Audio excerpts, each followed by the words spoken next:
Hello everyone, আমি Arpita and welcome back to our new video. তো বন্ধুরা, আজকে তোমাদের সাথে আমি শেয়ার করবো একটা ছোট্ট মিনি ব্লগ। তো যাই হোক বন্ধুরা, আজকে আমি বানাবো হচ্ছে হান্ডি চিকেন। আর এই যে মানে হাঁড়িটা তোমরা দেখতে পাচ্ছ, এই হাঁড়িটার পেছনে কিন্তু অনেকগুলো কারণ রয়েছে। মানে কারণ ঠিক বলবো না, মানে অনেক কথা রয়েছে। আর তোমরা অনেকেই জিজ্ঞাসা করেছো যে এই হাঁড়িটা আমি কোথা থেকে কিনেছি।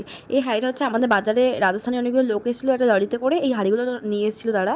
তো সেখান থেকে আমি নিয়েছিলাম, খুবই বায়না করে হাঁড়িটা আমি কিনেছিলাম। আর এই হাঁড়িটা কিনে আমি অনেক দিন ঘরে রেখে দিয়েছিলাম।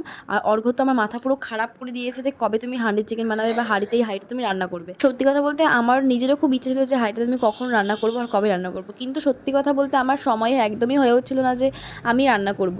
কারণ রান্না করার জন্য তো কিছু সময় দরকার, যেটা আমার হাতে একদমই ছিল না, খুবই কম ছিল। আর তার মধ্যে বন্ধুরা যেদিন রান্না করছিলাম এত গরম পড়েছে ধারণা বাইরে। আমার তো পুরো মাথায় খারাপ হয়ে যাচ্ছে যে কখন আমি রান্না করবো, কখন আমি কেক বানাতে যাবো। আমার মাথা খালি এটাই ঘুরতে থাকে। যাই হোক, এই যে আমি সব কিছু রেডি করে নিয়েছি, তোমার সাথে দেখতেই পেলে ভিডিও ক্লিপে। আর এই দিকে দেখো, তোমাদের সাথে গল্প করতে করতে আমার প্রায় মানে চিকেন তো একদম কমপ্লিটই হয়ে গেছে বলতে পারো। শুধু লাস্টে একটু ধনেপাতা অ্যাড করা বাকি ছিল।